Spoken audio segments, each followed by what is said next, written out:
ನಮಸ್ಕಾರ. ಕ್ರಿಪ್ಟೋ ಕನ್ನಡ ಚಾನೆಲ್ಗೆ ಸ್ವಾಗತ. ನಮಸ್ಕಾರ. ಇವತ್ತು ನಾವು ಕ್ರಿಪ್ಟೋ ಜಗತ್ತಿನ ಒಂದು ತುಂಬಾನೇ ಇಂಟ್ರೆಸ್ಟಿಂಗ್ ವಿಷಯದ ಬಗ್ಗೆ ಸ್ವಲ್ಪ ಡೀಪ್ ಆಗಿ ಮಾತಾಡೋಣ.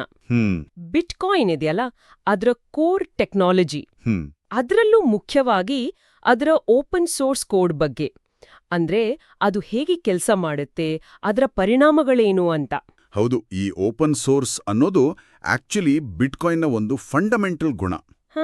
ಇದರ ಅರ್ಥ ಏನು ಅಂದ್ರೆ, ಬಿಟ್ಕಾಯಿನ್ನ ಹಿಂದಿರೋ ಆ ಕಂಪ್ಯೂಟರ್ ಕೋಡ್ ಇದೆಯಲ್ಲ, ಅದನ್ನ ಯಾರು ಬೇಕಾದ್ರೂ ನೋಡಬಹುದು, ಹಾಗೆ ಚೆನ್ನಾಗಿ ಪರಿಶೀಲಿಸಬಹುದು, ಮತ್ತೆ ಮುಖ್ಯವಾಗಿ ಅದನ್ನ ಕಾಪಿ ಮಾಡಿ ಸ್ವಲ್ಪ ಬದಲಾವಣೆ ಮಾಡಿ ಒಂದು ಹೊಸ ಕ್ರಿಪ್ಟೋ ಕರೆನ್ಸಿಯನ್ನೇ ಶುರು ಮಾಡಬಹುದು.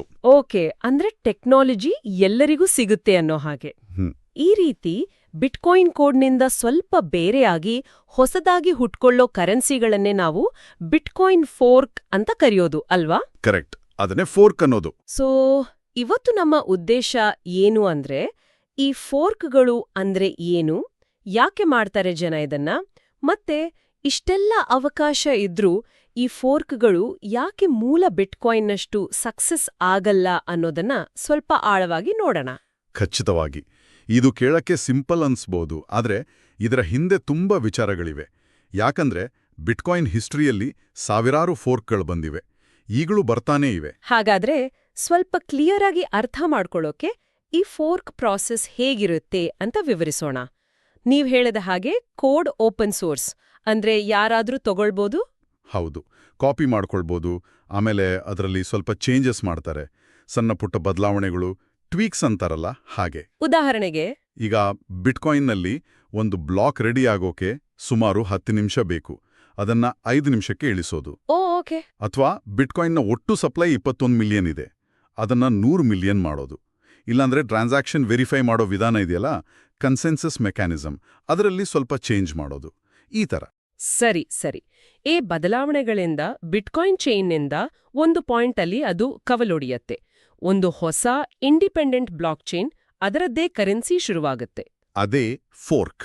ಥಿಯರಿ ಪ್ರಕಾರ ನೋಡಿದ್ರೆ ಯಾರು ಬೇಕಾದ್ರೂ ಮಾಡಬಹುದು ಇದನ್ನ. ಈ ರೀತಿ ಬಂದಿರೋ ಎಷ್ಟೋ ಕರೆನ್ಸಿಗಳನ್ನ ನಾವು ಆಲ್ಟ್ ಕಾಯಿನ್ಗಳು ಅಂತಾನೂ ಕರಿತೀವಿ. ಕೆಲವು ನೇರ ಫೋರ್ಕ್ ಅಲ್ಲದಿರ್ಬೋದು, ಆದ್ರೆ ಬಿಟ್ಕಾಯಿನ್ನ ಐಡಿಯಾ ಅದರ ಕೋಡ್ನಿಂದ ಪ್ರೇರಿತವಾಗಿ ಬಂದಿರುತ್ತೆ. ನಿಜ. ಆದರೆ ನೇರವಾಗಿ ಬಿಟ್ಕಾಯಿನ್ನಿಂದಾನೇ ಫೋರ್ಕ್ ಆದ ಕೆಲವು ಇಂಪಾರ್ಟೆಂಟ್ ಉದಾಹರಣೆಗಳನ್ನ ನೋಡಿದ್ರೆ ವಿಷಯ ಇನ್ನೂ ಕ್ಲಿಯರ್ ಆಗತ್ತೆ. ಅವು ಯಾಕೆಷ್ಟು ಸಕ್ಸಸ್ ಆಗ್ಲಿಲ್ಲ ಅನ್ನೋದು ಕೂಡ ಗೊತ್ತಾಗತ್ತೆ. ಹೌದು, ಖಂಡಿತ. ಕೆಲವು ಮುಖ್ಯ ಉದಾಹರಣೆಗಳನ್ನ ನೋಡೋಣ. ಖಂಡಿತ. ಮೊದಲನೇದಾಗಿ ಎಲ್ರಿಗೂ ಗೊತ್ತಿರೋ ಹಾಗೆ ಲೈಟ್ ಕಾಯಿನ್. ಬಿಟ್ಕಾಯಿನ್ ಬಂದ ಕೆಲವೇ ವರ್ಷಗಳಲ್ಲಿ ಅದರ ಪೊಟೆನ್ಷಿಯಲ್ ನೋಡಿ ಕೆಲವರು ಅದನ್ನ ಡಿಜಿಟಲ್ ಗೋಲ್ಡ್ ಅಂತ ಕೆರೋಕ್ ಶುರು ಮಾಡಿದ್ರು. ಈ ಸಕ್ಸಸ್ ನೋಡಿ ಕೆಲವು ಡೆವಲಪರ್ಸ್ ಯೋಚಿಸಿದ್ರು, ಬಿಟ್ಕಾಯಿನ್ ಡಿಜಿಟಲ್ ಗೋಲ್ಡ್ ಆದ್ರೆ ನಾವು ಅದಕ್ಕಿಂತ ಸ್ವಲ್ಪ ಬೇರೆ, ಅಂದ್ರೆ ವೇಗವಾಗಿ ಸುಲಭವಾಗಿ ಟ್ರಾನ್ಸಾಕ್ಷನ್ ಮಾಡೋಕ್ಕಾಗುವ ಡಿಜಿಟಲ್ ಸಿಲ್ವರ್ ತರಹ ಒಂದು ಜಾಗನ ತುಂಬೋದು ಅಂತ. ಅದು ಇಂಟ್ರೆಸ್ಟಿಂಗ್ ಸ್ಟ್ರಾಟಜಿ. ಅಂದ್ರೆ ಬಿಟ್ಕಾಯಿನ್ನ ಪವರ್ ಒಪ್ಕೊಂಡು ಅದಕ್ಕೆ ಕಾಂಪ್ಲಿಮೆಂಟರಿಯಾಗಿ ಒಂದು ಯೂಸ್ ಕೇಸ್ ಹುಡುಕಿದ್ದು. ಹೌದು. ಅದಕ್ಕೆ ಏನ್ ಮಾಡಿದ್ರು, ಬಿಟ್ಕಾಯಿನ್ನ ಓಪನ್ ಸೋರ್ಸ್ ಕೋಡ್ ತಗೊಂಡ್ರು, ಕೆಲವೊಂದು ಮುಖ್ಯ ಬದಲಾವಣೆಗಳನ್ನ ಮಾಡಿದ್ರು. ಏನೇನು? ಮೊದಲೇ ಹೇಳ್ದೇನಲ್ಲ, ಬಿಟ್ಕಾಯಿನ್ ಬ್ಲಾಕ್ ಟೈಮ್ 10 ನಿಮಿಷ, ಅದನ್ನ ಇವರು ಬರೀ 2.5 ನಿಮಿಷಕ್ಕೆ ಇಳಿಸಿದ್ರು, ಅಂದ್ರೆ 4 ಪಟ್ಟು fast. Okay. Bitcoin total supply 21 million, light ಕಾಯಿನ್ದು 84 ಮಿಲಿಯನ್ ಮಾಡಿದ್ರು, ಅಂದ್ರೆ 4 ಪಟ್ಟು ಜಾಸ್ತಿ. ಆದ್ರೆ basic cryptography, digital signature algorithms ಅದನ್ನೆಲ್ಲ ಹೆಚ್ಚು ಹಾಗೆ ಇಟ್ಕೊಂಡ್ರು. ಅಂದ್ರೆ ಟೆಕ್ನಿಕಲಿ ಫಾಸ್ಟ್ ಟ್ರಾನ್ಸಾಕ್ಷನ್ಸ್ ಮತ್ತೆ ಜಾಸ್ತಿ ಕಾಯಿನ್ಗಳು ಬರೋ ಹಾಗೆ ಡಿಸೈನ್ ಮಾಡಿದ್ರು. ಹೌದು. ಲೈಟ್ ಕಾಯಿನ್ ಶುರುವಾದಾಗ ಅದಕ್ಕೆ ಒಳ್ಳೆ ರೆಸ್ಪಾನ್ಸ್ ಬಂತು, ಜನ ಅದನ್ನ ಮೈನಿಂಗ್ ಮಾಡಕ್ ಶುರು ಮಾಡಿದ್ರು. ಅದಕ್ಕೆ ಬೇರೆ ಪ್ರೂಫ್ ಆಫ್ ವರ್ಕ್ ಆಲ್ಗಾರಿದಮ್ ಇತ್ತು. ಕೆಲವು ವರ್ಷಗಳ ಕಾಲ ಅದು ಟಾಪ್ 5 ಅಥವಾ ಟಾಪ್ 10 ಕ್ರಿಪ್ಟೋಗಳಲ್ಲಿ ಒಂದಾಗಿತ್ತು ಕೂಡ. ಹೌದಾ?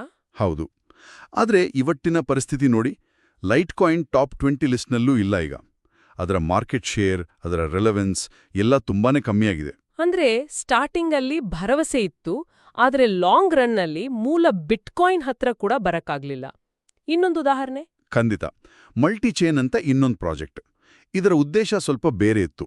ಇದೊಂದು ಪ್ರೈವೇಟ್ ಬ್ಲಾಕ್ ಚೈನ್ ಫ್ರೇಮ್ವರ್ಕ್ ತರ ಶುರುವಾಯಿತು. ಪ್ರೈವೇಟ್ ಅಂದ್ರೆ ಪಬ್ಲಿಕ್ ಅಲ್ಲ, ಕಂಪನಿಗಳು, ಸಂಸ್ಥೆಗಳು ತಮಗೋಸ್ಕರ ಬಳಸ್ಕೊಳ್ಳೋಕೆ. ಇದರ ಟೀಮ್ ಕೂಡ ಬಿಟ್ಕಾಯಿನ್ ಕೋಡನ್ನೇ ಬೇಸಾಗಿ ತಗೊಂಡ್ರು. ಆದರೆ ಅದರಲ್ಲಿ ಚೇಂಜಸ್ ಮಾಡಿ ಕಂಪನಿಗಳು ತಮ್ಮದೇ ಆದ ಕಂಟ್ರೋಲ್ಡ್ ಬ್ಲಾಕ್ ಚೈನ್ಗಳನ್ನು ಈಸಿಯಾಗಿ ಮಾಡ್ಕೊಳ್ಳೋಕೆ ಒಂದು ಟೂಲ್ ಕಿಟ್ ಅಂದ್ರೆ SDK ಕೊಡೋದು ಅವರ ಗುರಿಯಾಗಿತ್ತು.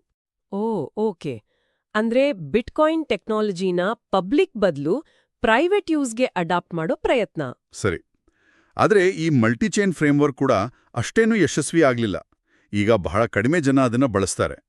ಇದೇ ರೀತಿ ಬಿಟ್ಕಾಯಿನ್ ಕ್ಯಾಶ್ BCH ಅಂತಾರಲ್ಲ, ಅದು ಹಾ ಕೇಳಿದಿನಿ. ಬಿಟ್ಕಾಯಿನ್ ಗೋಲ್ಡ್ BTG ಹೀಗೆ ತುಂಬಾ ಫೋರ್ಕ್ಗಳು ಬಂದಿವೆ. ಬಿಟ್ಕಾಯಿನ್ ಕ್ಯಾಶ್ ಸ್ವಲ್ಪ ಜಾಸ್ತಿ ಸದ್ದು ಮಾಡಿತ್ತು, ಯಾಕಂದ್ರೆ ಅದು ಬಿಟ್ಕಾಯಿನ್ನ ಬ್ಲಾಕ್ ಸೈಜ್ ಲಿಮಿಟ್ ಬಗ್ಗೆ ಇದ್ದ ಭಿನ್ನಾಭಿಪ್ರಾಯದಿಂದ ಹುಟ್ಕೊಂಡಿದ್ದು. ದೊಡ್ಡ ಬ್ಲಾಕ್ ಇದ್ರೆ ಜಾಸ್ತಿ ಟ್ರಾನ್ಸಾಕ್ಷನ್ ಮಾಡ್ಬೋದು ಅನ್ನೋದು ಅವರ ವಾದವಾಗಿತ್ತು. ಆದರೆ ಇವು ಯಾವುವೂ ಮೂಲ ಬಿಟ್ಕಾಯಿನ್ನ ಸ್ಟೇಟಸ್, ವ್ಯಾಲ್ಯೂ ಅಥವಾ ಮಾರ್ಕೆಟ್ ಡಾಮಿನೆನ್ಸ್ ಹತ್ರಕ್ಕೂ ಬಂದಿಲ್ಲ. ಈ ಉದಾಹರಣೆಗಳೆಲ್ಲ ಒಂದು ಪ್ಯಾಟರ್ನ್ ತೋರಿಸ್ತಾ ಇವೆ. ಶುರುನಲ್ಲಿ ಉತ್ಸಾಹ, ಕೆಲವು ಟೆಕ್ನಿಕಲ್ ಚೇಂಜಸ್, ಆದ್ರೆ ಕೊನೆಗೆ ಮೂಲ ಬಿಟ್ಕಾಯಿನ್ ನೆರಳಲ್ಲೇ ಉಳಿಯೋ ಸ್ಥಿತಿ. ಇದು ನಮ್ಮ ಮೊದಲಿನ ಪ್ರಶ್ನೆಗೆ ತರುತ್ತೆ. ಕೋಡ್ ಯಾರ್ಗೂ ಸಿಗುತ್ತೆ, ಯಾರ್ ಬೇಕಾದ್ರೂ ಕಾಪಿ ಮಾರಿ ಇಂಪ್ರೂವ್ ಮಾಡಿ ಹೊಸ ವರ್ಷನ್ ಶುರು ಮಾಡ್ಬೋದು. ಹಾಗಿದ್ರೆ ಯಾಕೆ ಈ ಕಾಪಿಗಳು ಒರಿಜಿನಲ್ ಅನ್ನ ಮೀರ್ಸೋಕೆ ಫೇಲ್ ಆಗ್ತವೆ? ಬರೀ ಟೆಕ್ನಿಕಲ್ ಕಾರಣಗಳ ಅಥವಾ ಬೇರೆ ಏನಾದ್ರೂ ಇದೆಯಾ? ಖಂಡಿತ, ಇದು ಬರೀ ಟೆಕ್ನಿಕಲ್ ವಿಷಯ ಅಲ್ಲ. ಇಲ್ಲಿ ನಾವು ಇನೋವೇಷನ್ ಅಥವಾ ನಾವೀನ್ಯತೆಯ ಒಂದು ಬೇಸಿಕ್ ಪ್ರಿನ್ಸಿಪಲ್ ಗಮನಿಸಬೇಕು. ಓಕೆ, ಇನೋವೇಷನ್ ಪ್ರಿನ್ಸಿಪಲ್ ಅದೇನ್ ಹೇಳುತ್ತೆ? ಸ್ವಲ್ಪ ವಿವರಿಸಿ. ನೋಡಿ, ಯಾವುದೇ ಒಂದು ಸಕ್ಸಸ್ಫುಲ್ ಇನೋವೇಷನ್ ಬಂದಾಗ ಅದು ಮಾರ್ಕೆಟ್ನಲ್ಲಿ ಒಂದು ನಿರ್ದಿಷ್ಟ ಅಗತ್ಯವನ್ನ ಪೂರೈಸುತ್ತೆ, ಒಂದು ಸ್ಪೇಸ್ ಅಥವಾ ಜಾಗವನ್ನ ತುಂಬುತ್ತೆ. ಒಮ್ಮೆ ಆ ಜಾಗವನ್ನ ಒಂದು ಸ್ಟ್ರಾಂಗ್ ಸೊಲ್ಯೂಷನ್ ಹಿಡಿದುಕೊಂಡ ಮೇಲೆ ನೀವು ಬರೀ ಸಣ್ಣಪುಟ್ಟ ಚೇಂಜಸ್ ಮಾಡಿ ಅದೇ ಜಾಗವನ್ನ ಮತ್ತೆ ತುಂಬೋಕೆ ಟ್ರೈ ಮಾಡಿದ್ರೆ ಸಕ್ಸಸ್ ಆಗೋ ಚಾನ್ಸಸ್ ತುಂಬಾ ಕಡಿಮೆ. ಯಾಕಂದ್ರೆ ಒರಿಜಿನಲ್ ಇನೋವೇಷನ್ ಆಲ್ರೆಡಿ ಅಲ್ಲಿ ಒಂದು ಸ್ಟ್ಯಾಂಡರ್ಡ್ ಸೆಟ್ ಮಾಡಿರುತ್ತೆ. ಇದಕ್ಕೊಂದು ನಮ್ಮ ದಿನನಿತ್ಯದ ಲೈಫ್ನಿಂದ ಉದಾಹರಣೆ ಕೊಡಕ್ಕಾಗುತ್ತಾ? ಕೇಳೋರ್ಗೆ ಇನ್ನೂ ಈಸಿಯಾಗಿ ಅರ್ಥ ಆಗ್ಬೋದು. ಖಂಡಿತ. ನಮ್ಮ ದೇಶದಲ್ಲೇ ಬೆಸ್ಟ್ ಎಕ್ಸಾಂಪಲ್ ಇದೆ UPI. ಹಾ, UPI. UPI ಬರೋಕೆ ಮುಂಚೆ ಡಿಜಿಟಲ್ ಪೇಮೆಂಟ್ಸ್ ಅಷ್ಟು ಸುಲಭ ಇರಲಿಲ್ಲ. UPI ಬಂದ ಮೇಲೆ ಅದು ದುಡ್ಡನ್ನ ಈಸಿಯಾಗಿ, ಫಾಸ್ಟಾಗಿ, ಸೇಫಾಗಿ ಟ್ರಾನ್ಸ್ಫರ್ ಮಾಡೋ ಜನರ ಬೇಸಿಕ್ ಅಗತ್ಯವನ್ನ ತುಂಬಾ ಚೆನ್ನಾಗಿ ಪೂರೈಸ್ತು. ಅದೊಂದು ನಿಜವಾದ ಇನೋವೇಷನ್. ಇವತ್ತು ಅದು ನಮ್ಮೆಲ್ಲರ ಲೈಫ್ನ ಭಾಗ. ಹೌದು, UPI ನಿಜಕ್ಕೂ ಒಂದು ರೆವಲ್ಯೂಷನ್ ತಂದಿದೆ ಪೇಮೆಂಟ್ಸ್ ಅಲ್ಲಿ. ಈಗ ಗವರ್ಮೆಂಟ್ CBDC ಅಂದ್ರೆ ಡಿಜಿಟಲ್ ರೂಪಾಯಿ ತರ್ತಾ ಇದೆ. ಟೆಕ್ನಿಕಲಿ ಇದು ಬೇರೆ ಇರಬಹುದು, ಆದರೆ ಕೊನೆಗೆ ಇದು ಕೂಡ ಡಿಜಿಟಲ್ ಪೇಮೆಂಟ್ನ ಒಂದು ರೀತಿಯಷ್ಟೇ.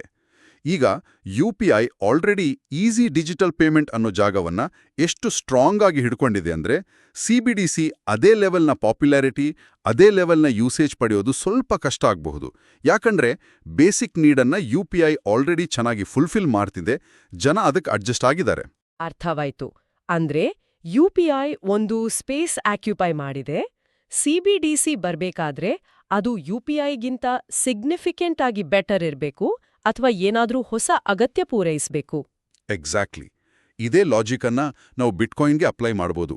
ಬಿಟ್ಕಾಯಿನ್ ಒಂದು ಫಂಡಮೆಂಟಲ್ ಇನೋವೇಷನ್. ಅದು ಡಿಸೆಂಟ್ರಲೈಸ್ಡ್, ಸೆನ್ಸಾರ್ಶಿಪ್ ರೆಸಿಸ್ಟೆಂಟ್, ಗಣಿತದ ಮೇಲೆ ನಂಬಿಕೆ ಇಡಬಹುದಾದ ಡಿಜಿಟಲ್ ವ್ಯಾಲ್ಯೂ ಸ್ಟೋರೇಜ್ ಮತ್ತು ಟ್ರಾನ್ಸ್ಫರ್ ಸಿಸ್ಟಮ್ ಅನ್ನೋ ಜಾಗವನ್ನು ತುಂಬಿದೆ. Digital gold. ಹೌದು, ಅದನ್ನ ಡಿಜಿಟಲ್ ಗೋಲ್ಡ್ ಅನ್ಬೋದು ಅಥವಾ ಡಿಸೆಂಟ್ರಲೈಸ್ಡ್ ಫೈನಾನ್ಸ್ನ ಅಡಿಪಾಯ ಅನ್ಬೋದು. ಈ ಜಾಗವನ್ನ ಅದು ತುಂಬಾನೇ ಸಕ್ಸಸ್ಫುಲ್ ಆಗಿ ಹಿಡ್ಕೊಂಡಿದೆ. ಹಾಗಾದ್ರೆ ಲೈಟ್ ಕಾಯಿನ್, ಬಿಟ್ಕಾಯಿನ್ ಕ್ಯಾಶ್ ಅಥವಾ ಬೇರೆ ಫೋರ್ಕ್ಗಳು ಬಂದು ಅದೇ ಬೇಸಿಕ್ ಇನೋವೇಷನ್ ಅನ್ನ ಬರೀ ಸ್ಪೀಡ್, ಬ್ಲಾಕ್ ಸೈಜ್, ಸಪ್ಲೈ ಅಂದ ಸಣ್ಣ ಚೇಂಜಸ್ ಜೊತೆ ಕಾಪಿ ಮಾಡಕ್ಕೆ ಟ್ರೈ ಮಾಡಿದಾಗ ಅವು ಬಿಟ್ಕಾಯಿನ್ ಆಲ್ರೆಡಿ ತುಂಬಿರೋ ಅದೇ ಜಾಗದಲ್ಲಿ ಕಂಪೀಟ್ ಮಾಡಕ್ಕೆ ಹೋಗ್ತವೆ. ಹೌದು, ಮತ್ತು ಆ ಜಾಗದಲ್ಲಿ ಬಿಟ್ಕಾಯಿನ್ ಈಗ ಸುಮಾರು 15 ವರ್ಷದಿಂದ ಇದೆ. ತನ್ನ ಜಾಗ ಭದ್ರಪಡಿಸ್ಕೊಂಡಿದೆ. ಅದು ಬರೀ ಟೆಕ್ನಾಲಜಿ ಅಲ್ಲ, ಅದೊಂದು ಫಿನಾಮಿನನ್ ಆಗಿ ಬೆಳೆದಿದೆ. ಸೊ ಬರೀ ಕೋಡ್ ಕಾಪಿ ಮಾಡಿ ಸಣ್ಣ ಚೇಂಜ್ ಮಾಡಿದ್ರೆ ಆ ಒರಿಜಿನಲ್ ಇನ್ನೋವೇಷನ್ನ ಜಾಗವನ್ನ ಅಲ್ಲಾಡಿಸೋದು ಆಲ್ಮೋಸ್ಟ್ ಇಂಪಾಸಿಬಲ್. ಇದು ಒಂದು ವಿಚಿತ್ರವಾದ ಆದ್ರೆ ಇಂಟ್ರೆಸ್ಟಿಂಗ್ ಪಾಯಿಂಟ್ಗೆ ತರುತ್ತೆ. ಸಾಮಾನ್ಯವಾಗಿ ಏನಾದ್ರೂ ಈಸಿಯಾಗಿ ಕಾಪಿ ಮಾಡ್ಬೋದು ಅಂದ್ರೆ ಅದನ್ನ ವೀಕ್ನೆಸ್ ಅಂತಾರೆ, ಕಾಂಪಿಟೇಟರ್ಸ್ ಬಂದ್ಬಿಡ್ತಾರೆ. ಆದ್ರೆ ಬಿಟ್ಕಾಯಿನ್ ಕೇಸ್ನಲ್ಲಿ ಕೋಡ್ ಪೂರ್ತಿ ಓಪನ್ ಇದೆ, ಯಾರು ಬೇಕಾದ್ರೂ ಕಾಪಿ ಮಾಡ್ಬೋದು. ಆದ್ರೂ ಆ ಕಾಪಿಗಳು ಒರಿಜಿನಲ್ ಅನ್ನ ಮೀರಿಸ್ತಾ ಇಲ್ಲ. ಹಾಗಾದ್ರೆ ಈ ಓಪನ್ ಸೋರ್ಸ್ ಗುಣ ಬಿಟ್ಕಾಯಿನ್ಗೆ ವೀಕ್ನೆಸ್ ಆಗೋ ಬದಲು ಅದರ ಸ್ಟ್ರೆಂತ್ ಆಗ್ತಾ ಇದೆಯಾ? ಇದು ಹೇಗೆ ಸಾಧ್ಯ? ನಿಮ್ಮ ಪ್ರಶ್ನೆಲೇ ಉತ್ತರ ಇದೆ ಅನ್ಸುತ್ತೆ. ಹೌದು, ವಿಪರ್ಯಾಸ ಅಂದ್ರೆ ಬಿಟ್ಕಾಯಿನ್ ವಿಷಯದಲ್ಲಿ ಅದರ ಓಪನ್ ಸೋರ್ಸ್ ನೇಚರ್ ಅದರ ವೀಕ್ನೆಸ್ಗಿಂತ ಹೆಚ್ಚಾಗಿ ಅದರ ರೆಸಿಲಿಯನ್ಸ್ ಅಂದ್ರೆ ಸ್ಥಿತಿಸ್ಥಾಪಕತ್ವ ಮತ್ತು ಶಕ್ತಿಯನ್ನೇ ತೋರಿಸುತ್ತೆ. ಹೇಗೆ? ಅದು ಹೇಗೆ ಕೆಲಸ ಮಾಡುತ್ತೆ? ನೋಡಿ, ಪ್ರತಿ ಸಾರಿ ಯಾರಾದ್ರೂ ಬಿಟ್ಕಾಯಿನ್ ಕೋಡ್ ಫೋರ್ಕ್ ಮಾಡಿ ನಾನು ಬಿಟ್ಕಾಯಿನ್ಗಿಂತ ಬೆಟರ್ ಮಾಡಿದ್ದೀನಿ ಅಂದಾಗ ಅದು ಆಕ್ಚುಲಿ ಬಿಟ್ಕಾಯಿನ್ನ ಒರಿಜಿನಲ್ ಡಿಸೈನ್ ಮತ್ತು ಕಾನ್ಸೆಪ್ಟ್ ಅನ್ನ ಟೆಸ್ಟ್ ಮಾಡಿದ ಹಾಗೆ. ಸಾವಿರಾರು ಇಂತಹ ಪ್ರಯತ್ನಗಳು ನಡೆದಿವೆ, ಆದ್ರೆ ಅವೆಲ್ಲವೂ ಮೂಲ ಬಿಟ್ಕಾಯಿನ್ನ ಜಾಗವನ್ನ ಅಲ್ಲಾಡಿಸೋಕೆ ಫೇಲ್ ಆಗಿವೆ. ಇದು ಬಿಟ್ಕಾಯಿನ್ ಡಿಸೈನ್ ಎಷ್ಟು ಸ್ಟ್ರಾಂಗ್ ಆಗಿದೆ ಅನ್ನೋದನ್ನ ಮತ್ತೆ ಮತ್ತೆ ಪ್ರೂವ್ ಮಾಡ್ತಾ ಬಂದಿದೆ. ಇದು ಬಿರುಗಾಳಿ ಮಧ್ಯನೂ ಸ್ಟ್ರಾಂಗ್ ಆಗಿ ನಿಂತು ನನ್ನನ್ನ ಕಾಪಿ ಮಾಡ್ಬೋದು, ಆದ್ರೆ ನನ್ನನ್ನ ಅಳಿಸೋಕಾಗಲ್ಲ ಅಂತ ಹೇಳಿದ ಹಾಗೆ. ಅಂದ್ರೆ ಪ್ರತಿ ಫೋರ್ಕ್ನ ವೈಫಲ್ಯ ಇಂಡೈರೆಕ್ಟ್ ಆಗಿ ಬಿಟ್ಕಾಯಿನ್ನ ಶ್ರೇಷ್ಠತೆಯನ್ನೇ ತೋರಿಸುತ್ತೆ. ಆಲ್ಮೋಸ್ಟ್ ಹಾಗೆ. ಆದ್ರೆ ಇದರ ಹಿಂದೆ ಇನ್ನೊಂದು ಡೀಪ್ ರೀಸನ್ ಇದೆ. ಅದು ನೀವ್ ಹೇಳಿದ ಇನೋವೇಷನ್ ಸ್ಪೇಸ್ಗಿಂತಾನೂ ಇಂಪಾರ್ಟೆಂಟ್ ಇರಬಹುದು. ಅದುವೇ ನೆಟ್ವರ್ಕ್ ಎಫೆಕ್ಟ್. ನೆಟ್ವರ್ಕ್ ಎಫೆಕ್ಟ್ ಇದನ್ನ ನಾವು ಫೇಸ್ಬುಕ್, ವಾಟ್ಸ್ಆಪ್ ತರದ ವಿಷಯಗಳಲ್ಲಿ ಕೇಳಿರ್ತೀವಿ. ಜಾಸ್ತಿ ಜನ ಬಳಸದ ಹಾಗೆ ವ್ಯಾಲ್ಯೂ ಜಾಸ್ತಿ ಆಗೋದು. ಇದು ಬಿಟ್ಕಾಯಿನ್ಗೆ ಹೇಗೆ ಅಪ್ಲೈ ಆಗುತ್ತೆ? ತುಂಬಾ ಸ್ಟ್ರಾಂಗ್ ಆಗಿ ಅಪ್ಲೈ ಆಗುತ್ತೆ. ಬಿಟ್ಕಾಯಿನ್ ಬರೀ ಒಂದು ಸಾಫ್ಟ್ವೇರ್ ಪೀಸ್ ಅಲ್ಲ, ಅದನ್ನ ಈಸಿಯಾಗಿ ಕಾಪಿ ಮಾಡಬಹುದು. ಆದರೆ ಬಿಟ್ಕಾಯಿನ್ ಬರೀ ಸಾಫ್ಟ್ವೇರ್ ಮಾತ್ರ ಕ್ರಿಯೇಟ್ ಮಾಡಿಲ್ಲ. ಅದು ವರ್ಷಗಳಿಂದ ಒಂದು ನಂಬಿಕೆಯ ವ್ಯವಸ್ಥೆಯನ್ನ, ಅಂದ್ರೆ ಸಿಸ್ಟಮ್ ಆಫ್ ಟ್ರಸ್ಟ್ ಅಥವಾ ಟ್ರಸ್ಟ್ವೇರ್ ಅನ್ನ ಬಿಲ್ಡ್ ಮಾಡಿದೆ. ಟ್ರಸ್ಟ್ವೇರ್ ಇದು ಇಂಟ್ರೆಸ್ಟಿಂಗ್ ಪದ. ಏನಿದು? ಸಾಫ್ಟ್ವೇರಿಗೂ ಟ್ರಸ್ಟ್ವೇರ್ಗೂ ಏನ್ ವ್ಯತ್ಯಾಸ? ನೋಡಿ, ಸಾಫ್ಟ್ವೇರ್ ಅಂದ್ರೆ code, algorithm, protocol. Litecoin, bitcoin cash ಮಾಡಿದ ಹಾಗೆ ಅದನ್ನ ಕಾಪಿ ಮಾಡಬಹುದು. ಆದ್ರೆ ಟ್ರಸ್ಟ್ವೇರ್ ಅಂದ್ರೆ ಆ ಸಾಫ್ಟ್ವೇರ್ ಸುತ್ತ ಬಿಲ್ಡ್ ಆಗಿರೋ ನಂಬಿಕೆ, ಸೆಕ್ಯೂರಿಟಿ, ಅದನ್ನ ಸಪೋರ್ಟ್ ಮಾಡೋ ದೊಡ್ಡ ನೆಟ್ವರ್ಕ್. ಇದನ್ನ ಹೇಗೆ ಕಾಪಿ ಮಾಡೋದು? ಓಕೆ, ಈ ನಂಬಿಕೆ ಅಥವಾ ಟ್ರಸ್ಟ್ವೇರ್ ಹೇಗ್ ಬಂತು? ಬರೀ ಕೋಡ್ನಿಂದ ಆಗಲ್ಲ ಅಂದ್ರೆ ಬೇರೆ ಏನು ಕಾರಣ? ಅದಕ್ಕೆ ತುಂಬಾ ಫ್ಯಾಕ್ಟರ್ಸ್ ಇವೆ. ಮೊದಲನೇದು ಅದರ ನೆಟ್ವರ್ಕ್ ಸೈಜ್ ಮತ್ತು ಡಿಸೆಂಟ್ರಲೈಸೇಷನ್. ಲಕ್ಷಾಂತರ ಯೂಸರ್ಸ್, ಸಾವಿರಾರು ಮೈನರ್ಸ್ ತಮ್ಮ ಪವರ್ ಹಾಕಿ ನೆಟ್ವರ್ಕ್ ಸೆಕ್ಯೂರ್ ಮಾಡ್ತಿದ್ದಾರೆ. 10,000 ನೋಡ್ಸ್ಗಳು ಟ್ರಾನ್ಸಾಕ್ಷನ್ ವೆರಿಫೈ ಮಾಡಿ ಬ್ಲಾಕ್ ಚೈನ್ ಕಾಪಿ ಇಟ್ಕೊಂಡಿವೆ. ಇಷ್ಟು ದೊಡ್ಡ ಗ್ಲೋಬಲ್ ನೆಟ್ವರ್ಕ್ ಅನ್ನ ಹೊಸ ಫೋರ್ಕ್ ಒಂದೆರಡು ದಿನದಲ್ಲಿ ಹೇಗ್ ತಾನೇ ಕ್ರಿಯೇಟ್ ಮಾಡಕ್ಕಾಗುತ್ತೆ? ಖಂಡಿತ ಇಲ್ಲ. ಅದಕ್ಕೆ ಟೈಮ್ ಬೇಕು, ರಿಸೋರ್ಸ್ ಬೇಕು, ಕಮ್ಯುನಿಟಿ ಬೇಕು. ಎರಡನೇದು ಹಿಸ್ಟ್ರಿ ಮತ್ತು ಸೆಕ್ಯೂರಿಟಿ ಟ್ರ್ಯಾಕ್ ರೆಕಾರ್ಡ್. ಬಿಟ್ಕಾಯಿನ್ 2009ರಿಂದ ಕಂಟಿನ್ಯೂಸ್ ಆಗಿ ನಡೀತಾ ಇದೆ. ಅದು ಎಷ್ಟು ಹ್ಯಾಕಿಂಗ್ ಪ್ರಯತ್ನಗಳನ್ನ, ಥಿಯೋರಿಟಿಕಲ್ ಅಟ್ಯಾಕ್ಗಳನ್ನ ಫೇಸ್ ಮಾಡಿ ನಿಂತಿದೆ. ಅದರ ಕೋರ್ ಪ್ರೋಟೋಕಾಲ್ ಇದುವರೆಗೂ ಬ್ರೇಕ್ ಆಗಿಲ್ಲ.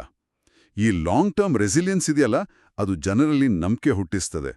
ಹೊಸ ಫೋರ್ಕಿಗೆ ಇಂಥ ಪ್ರೂವನ್ ಹಿಸ್ಟ್ರಿ ಇರಲ್ಲ. ಹೌದು, ಟೈಮ್ ಟೆಸ್ಟೆಡ್ ಅನ್ನೋದು ನಂಬಿಕೆ ಜಾಸ್ತಿ ಮಾಡುತ್ತೆ. ವರ್ರೀಬು, ಅಡಾಪ್ಷನ್ ಮತ್ತು ಇನ್ಫ್ರಾಸ್ಟ್ರಕ್ಚರ್. ಇವತ್ತು ಬಿಟ್ಕಾಯಿನ್ ಆಕ್ಸೆಪ್ಟ್ ಮಾಡೋ ಅಂಗಡಿಗಳು, ಸಪೋರ್ಟ್ ಮಾಡೋ ಎಕ್ಸ್ಚೇಂಜ್ಗಳು, ವ್ಯಾಲೆಟ್ಗಳು, ಎಟಿಎಂಗಳು ಮತ್ತೆ ಅದರ ಮೇಲೆ ಬಂದಿರೋ ಲೈಟ್ನಿಂಗ್ ನೆಟ್ವರ್ಕ್ ತರಹ ಲೇಯರ್ 2 ಸೊಲ್ಯೂಷನ್ಸ್, ಇವೆಲ್ಲ ಸೇರಿ ಒಂದು ದೊಡ್ಡ ಈಕೋಸಿಸ್ಟಮ್ ಆಗಿದೆ. ಅದರ ಲಿಕ್ವಿಡಿಟಿ ಕೂಡ ಗ್ಲೋಬಲ್ ಲೆವೆಲ್ನಲ್ಲಿದೆ. ಹೊಸ ಫೋರ್ಕ್ಗೆ ಈ ಲೆವೆಲ್ನ ಈಕೋಸಿಸ್ಟಮ್, ಈ ಲೆವೆಲ್ನ ಲಿಕ್ವಿಡಿಟಿ ತರೋದು ತುಂಬಾನೇ ಕಷ್ಟ.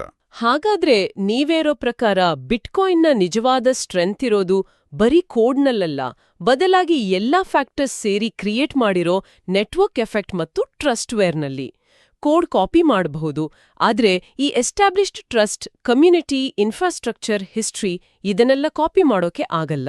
ನಿಖರವಾಗಿ ಸಾಫ್ಟ್ವೇರ್ ಕಾಪಿ ಮಾಡೋದು ಸುಲಭ, ಟ್ರಸ್ಟ್ವೇರ್ ಕಾಪಿ ಮಾಡೋದು ಆಲ್ಮೋಸ್ಟ್ ಇಂಪಾಸಿಬಲ್. ಇದೇ ಕಾರಣಕ್ಕೆ ಎಷ್ಟೇ ಫೋರ್ಕ್ಗಳು ಬಂದ್ರೂ ಅವು ಬಿಟ್ಕಾಯಿನ್ನ ನೆಟ್ವರ್ಕ್ ಎಫೆಕ್ಟ್ ಗ್ರಾವಿಟಿಯಿಂದ ತಪ್ಸ್ಕೊಳಕ್ಕಾಗ್ತಾ ಇಲ್ಲ.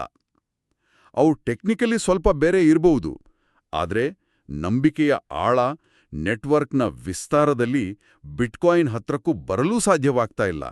ಇದು ವಿಷಯವನ್ನ ತುಂಬಾನೇ ಕ್ಲಿಯರ್ ಮಾಡ್ತು. ಬಿಟ್ಕಾಯಿನ್ ಸಕ್ಸಸ್ನ ಸೀಕ್ರೆಟ್ ಬರೀ ಟೆಕ್ನಾಲಜಿ ಅಲ್ಲ, ಅದೊಂದು ಸೋಷಿಯಲ್, ಎಕನಾಮಿಕ್, ಸೈಕಲಾಜಿಕಲ್ ಫಿನಾಮಿನನ್ ಕೂಡ ಹೌದು.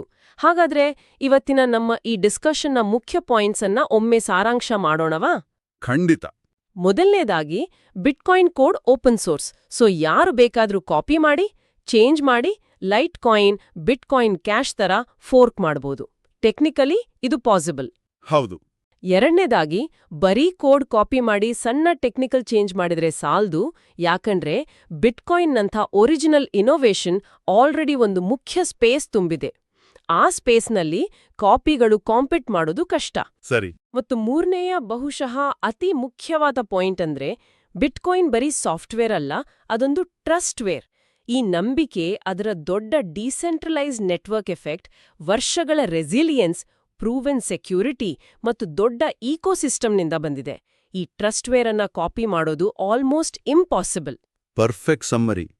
ಈ 3 ಪಾಯಿಂಟ್ ಸೇರಿ ಬಿಟ್ಕಾಯಿನ್ ಫೋರ್ಕ್ಗಳು ಯಾಕೆ ಒರಿಜಿನಲ್ನಷ್ಟು ಸಕ್ಸಸ್ ಆಗಲ್ಲ ಅನ್ನೋದನ್ನ ಚೆನ್ನಾಗಿ ಹೇಳುತ್ತೆ. ಈಗ ಈ ಚರ್ಚೆಯನ್ನ ಮುಗಿಸೋ ಮುಂಚೆ ಕೇಳುಗರಿಗೆ ಯೋಚನೆ ಮಾಡೋಕೆ ಒಂದು ವಿಚಾರ ಕೊಡೋಣವಾ? ಖಂಡಿತವಾಗಿ. ನಾವು ನೋಡಿದ ಹಾಗೆ ಬರೀ ಕೋಡ್ ಕಾಪಿ ಮಾಡಿದ್ರೆ ಸಾಕಾಗಲ್ಲ. ಟ್ರಸ್ಟ್ವೇರ್ ಮತ್ತು ನೆಟ್ವರ್ಕ್ ಎಫೆಕ್ಟ್ ತುಂಬಾನೇ ಮುಖ್ಯ. ಹಾಗಾದ್ರೆ ಒಂದು ಕ್ರಿಪ್ಟೋಕರೆನ್ಸಿಯ ಲಾಂಗ್ ಟರ್ಮ್ ವ್ಯಾಲ್ಯೂ ಮತ್ತು ರೆಸಿಲಿಯನ್ಸ್ಗೆ ಈ ಟ್ರಸ್ಟ್ವೇರ್, ನೆಟ್ವರ್ಕ್ ಎಫೆಕ್ಟ್ ಬಿಟ್ಟು ಬೇರೆ ಯಾವ ಫ್ಯಾಕ್ಟರ್ಸ್ ಇಂಪಾರ್ಟೆಂಟ್ ಆಗ್ಬೋದು? ಫ್ಯೂಚರ್ನಲ್ಲಿ ಬರೋ ಇನೋವೇಷನ್ಗಳೇನಾದ್ರೂ ಕಂಪ್ಲೀಟ್ಲಿ ಹೊಸ ಸ್ಪೇಸ್ ಕ್ರಿಯೇಟ್ ಮಾಡಿ ಬಿಟ್ಕಾಯಿನ್ನ ಈ ಎಸ್ಟಾಬ್ಲಿಷ್ಡ್ ಟ್ರಸ್ಟ್ ನೆಟ್ವರ್ಕ್ನ ಚಾಲೆಂಜ್ ಮಾಡಬಹುದಾ? ಅಥವಾ ಈ ಡಿಸೆಂಟ್ರಲೈಸ್ಡ್ ಟ್ರಸ್ಟ್ ಫೀಲ್ಡ್ನಲ್ಲಿ ಫಸ್ಟ್ ಮೂವರ್ ಅಡ್ವಾಂಟೇಜ್ ಮತ್ತು ಆ ಆಳವಾಗಿ ಬೇರೂರಿರೋ ಟ್ರಸ್ಟ್ವೇರ್ ಅನ್ನ ಮೀರ್ಸೋಕಾಗೋದಿಲ್ವಾ? ಇದು ನಿಜಕ್ಕೂ ತುಂಬಾನೇ ಡೀಪ್ ಆದ ಪ್ರಶ್ನೆ. ಟೆಕ್ನಾಲಜಿ, ಮಾರ್ಕೆಟ್ ಎಲ್ಲ ಚೇಂಜ್ ಆಗ್ತಾನೆ ಇರುತ್ತೆ. ಫ್ಯೂಚರ್ನಲ್ಲಿ ಏನಾಗುತ್ತೆ ಅಂತ ಕಾದ್ ನೋಡ್ಬೇಕು. ಇವತ್ತಿನ ಈ ತುಂಬಾನೇ ಇನ್ಫಾರ್ಮೇಟಿವ್ ಚರ್ಚೆಗೆ ಧನ್ಯವಾದಗಳು.